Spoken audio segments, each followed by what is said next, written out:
Hello friends, welcome आपके अपने channel पे साइराज कॉमर्स क्लासेस। ओके, हम स्टार्ट कर रहे हैं आपका कॉर्पोरेट फाइनेंस, जो एमकॉम को यूजफुल है और साथ में जो इतने भी कॉमर्स फील्ड में आते हैं उनको। ओके, माई सेल्फ चंदा जायसवाल। अब हम स्टार्ट करेंगे। यहाँ पे आपका एक्चुअली स्टार्ट कर चुके हैं, ठीक है। कंटिन्यू करेंगे हम। कहाँ से? हमने अपने कॉर्पोरेट फाइनेंस में देखा था, यानी कि एमकॉम के स्टूडेंट्स के लिए हेल्पफुल है, रेगुलर हो या डिस्टेंस वाले हो, ठीक है, सबके लिए। साथ में सीए, एमकॉम, एमबीए, बीबीए और बैफ, ये सब के लिए ये हेल्पफुल है, ठीक है। ये सब में ये चैप्टर्स यूजफुल है।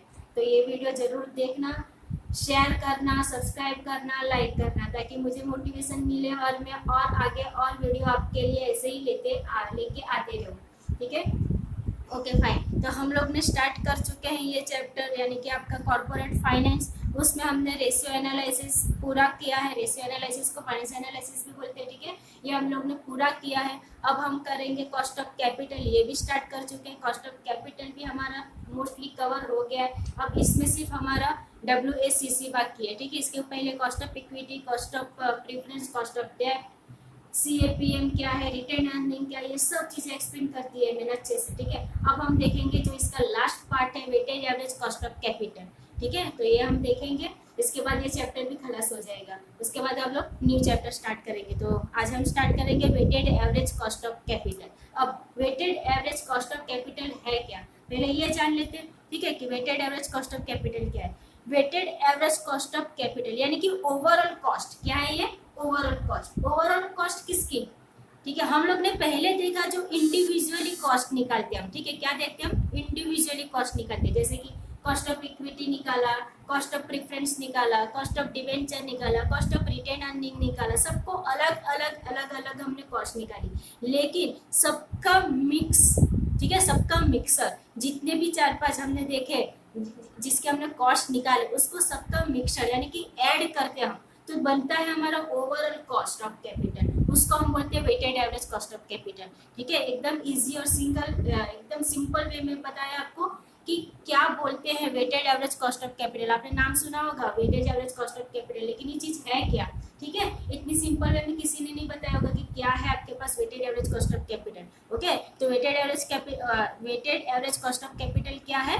हम जितने भी इंडिविजुअली कॉस्ट निकालते हैं कैपिटल के, उसको ऐड करते हैं, उसको हम बोल देते हैं weighted average cost of capital. Okay fine. तो द कंपोजिट और overall cost of capital of a firm is the weighted average cost of various components or sources of funds, ठीक है। the cost of specific source of fund is multiplied by its proportion in capital structure to find out its weighted cost, ठीक है। अब जब हमें weighted cost find out करना रहेगा तो हम क्या करेंगे? जो हमने स्पेसिफिक कॉस्ट निकाली है सोर्सेज की फंड की, ठीक है, जो भी हमने स्पेसिफिक कॉस्ट निकाला उसको मल्टीप्लाई करते किसके साथ? प्रोपोर्शन के साथ। प्रोपोर्शन मीन्स वहां पे आपके पास परसेंटेज हम फाइंड आउट करेंगे, ठीक है, यह सब में दिया रहेगा, उससे हम उसको मल्टीप्लाई करते हैं तो हमें मिलता है उसका वेटेड कॉस्ट। ओके, तो weighted cost of all sources is added up to the find out the overall weighted average cost of capital. मैंने आपको पहले ही बोला, सबको हम क्या करते हैं? ऐड करते हैं, तो हमें क्या मिल जाएगा? जितने भी वहाँ पे कॉस्ट रहेंगे मैं आपको बताऊंगी किस तरह से करते हैं, इसको प्रैक्टिकली भी समझेंगे ताकि आपको पूरा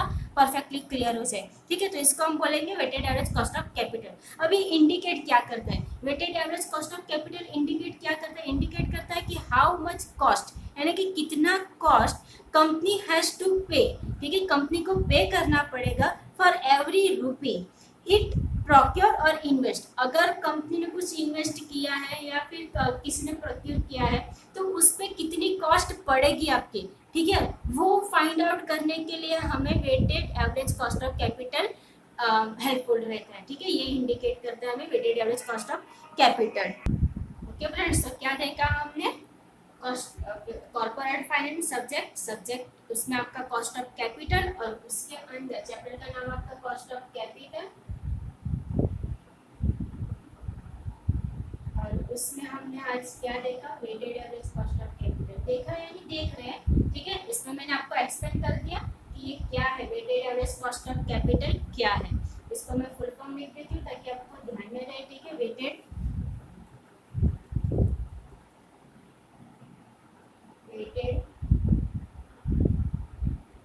एवरेज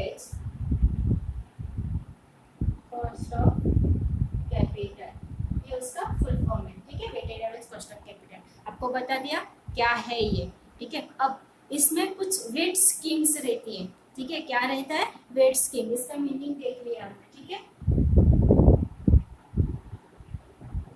मीनिंग कवर किया। अब हम देखेंगे कुछ स्कीम रहेगी, ठीक है। तो स्कीम कौन सी है? Wait schemes.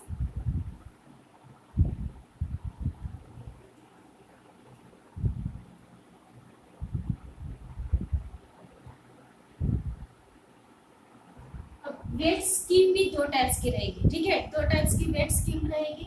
वो है एक आपके पास बुक वैल्यू, ये आपको सम के अंदर यूजफुल होगा, ठीक है। कि वहाँ पे आपको मेंशन रहेगा कि सम आपको किस पे करना है, बुक वैल्यू पे करना है या मार्केट वैल्यू पे करना है, ठीक है।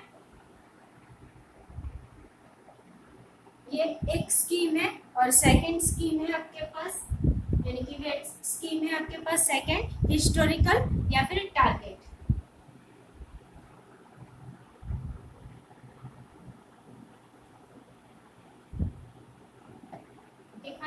तो वेट स्कीम आपके पास कौन कौन से रहेगी? बुक वैल्यू या फिर मार्केट वैल्यू बोल सकते हो उसको, या फिर हिस्टोरिकल या टारगेट। अब सेम नहीं है, ठीक है। बुक वैल्यू और मार्केट वैल्यू दोनों अलग है। आपको अगर सम पूछा है इसमें तो दोनों पे अलग अलग सम रहते हैं, ठीक है। दोनों की मेथड अलग है। वैसे ही सेम यहाँ पे भी हिस्टोरिकल और टारगेट। ओके, तो अब देखते हैं बुक वैल्यू क्या है, मार्केट वैल्यू क्या है, ठीक है। अब जब भी हम वेट कैलकुलेट करते हैं, ठीक है, तो वो इधर बुक पे होगी और मार्केट वैल्यू पे होगी, ठीक है। तो उसको हम कैसे कैलकुलेट करते हैं? अब उसके लिए बुक वैल्यू क्या है, book value versus market value. अगर समझो बुक वैल्यू पे बोला आपको वेट निकालने को, ठीक है, तो ये जो है बुक वैल्यू वेट्स, ये क्या है? यूज करती है अकाउंटिंग वैल्यूज को। किसको यूज करती है? Accounting values to measure the proportion of each type of capital in the firm's financial structure, ठीक है। जो बुक वैल्यू है वो किसको यूज करती है? अकाउंटिंग वैल्यू को यूज करती है। जबकि हमारे पास ये रहेगा आपका, ये हुआ फाइनेंशियल स्ट्रक्चर BVW, यानी कि book value weights are based on value as per the balance sheet. ध्यान में क्या रखना है कि ये जो बुक वैल्यू है उसकी जो भी वैल्यू है, ठीक है, वो किस पे बेस्ड रहेगी? बैलेंस शीट पे, ठीक है। ये जो है आपके पास ये बैलेंस शीट पे बेस्ड रहती है, ठीक है, बुक वैल्यू। और मार्केट वैल्यू, जो मार्केट वैल्यू और बेस्ड रहेगी आपकी करंट मार्केट प्राइस पे। किस पे रहेगी? ये जो मार्केट वैल्यू है करंट मार्केट प्राइस, ठीक है, मार्केट वैल्यू। ओके, जो मार्केट वैल्यू है वो किस पे बेस करेगी? आपकी करंट मार्केट प्राइस के ऊपर, ठीक है, करंट मार्केट प्राइस के ऊपर। अब जो MVW यानी कि मार्केट वैल्यू वेट्स, ये मेजर होती है किसे? The proportion of each type of capital at its market value, ठीक है। तो फ्रेंड्स ये हमने क्या देखा? बुक वैल्यू और मार्केट वैल्यू। तो बुक वैल्यू किस पे बेस रहेगा? बैलेंस शीट पे। और मार्केट वैल्यू किस पे बेस रहेगा? करंट मार्केट प्राइस के ऊपर। अब नेक्स्ट हम देखते हैं हिस्टोरिकल और टारगेट। हिस्टोरिकल नाम देख के मालूम पड़ रहा है, हिस्टोरिकल यानी कि पास्ट में हो चुका रहेगा, उसके ऊपर बेस्ड रहता है। ये हिस्टोरिकल है ना, ठीक है। यानी हमने हम पहले से डेटा कलेक्ट करके रखा है और हम उसके बेस पे अभी की कॉस्ट लगा रहे हैं, ठीक है। तो इसके हम डिसएडवांटेजेस भी देखेंगे। पहले ये देख लेते हैं कि हिस्टोरिकल और टारगेट है क्या। तो historical weights can be either book और market value weights based on actual capital structure proportion, ठीक है। जो हिस्टोरिकल वेट्स है वो किसके ऊपर बेस्ड रहेगा? ईदर बुक और मार्केट वैल्यू, ठीक है। फॉर एग्जाम्पल समझो अगर पास्ट के अंदर कुछ हुआ है, उस पर हम अगर करंट पे बुक के अंदर चेक करेंगे और पास्ट का बुक का हम लोग कॉस्ट लगाते जा रहे हैं, ठीक है, इस तरीके करेंगे तो इसको हम हिस्टोरिकल कॉस्ट बोलते हैं। ओके, जैसे ही अगर weighing scheme would be based on real rather than desire proportion. जो हमारी वेटिंग स्कीम है ना वो किस पे ये करती है? बेस्ड किस पे रहती है? रियल पे, ठीक है, rather than the desire proportion. अब क्या है? Target weights. अब हम ये हिस्टोरिकल तो देखा, अभी हम देखेंगे टारगेट वेट्स के। तो target weights which can also be based on इधर बुक और मार्केट वैल्यू। जैसे हमने हिस्टोरिकल में देखा, इधर वो बुक पे और मार्केट वैल्यू, सेम है टारगेट भी इधर बुक और मार्केट वैल्यू, ठीक है, इस पे बेस्ड रहेगा। Reflect the firms desired capital structure proportion. Target जो है, टारगेट वेट्स, वो क्या करेगा? हमें क्या दिखाएगा? रिफ्लेक्ट करेगा desired capital structure proportion. Firms using target weights establish such proportion on the basis of optimal capital structure they wish to achieve, ठीक है। तो ये तो था आपके पास वेटिंग स्कीम, वेट स्कीम, उसके अंदर तो book value, market value, historical और टारगेट। अब हम देखेंगे इसका फॉर्मूला, ठीक है। इसका फॉर्मूला क्या है, weighted average cost of capital. Okay friends, तो हमने देखा ये weighted average cost of capital में मीनिंग और उसका वेटेड स्केल, ठीक है। इसके बेस पे सम चाहता है आपको, तो इसको जरा ध्यान से देखना। ओके फाइन, तो इतना आज हम इस लेक्चर के लिए रखते हैं। नेक्स्ट लेक्चर में देखेंगे हम इसका formula, weighted average cost of capital का फॉर्मूला और उसके ऊपर सम, ठीक है। तो नेक्स्ट वीडियो भी जरूर देखना और इसके पहले की वीडियोस भी जरूर देखना, ताकि आपके पूरे कंसेप्ट जो भी है वो क्लियर हो जाए। Okay, thank you, stay home, stay safe.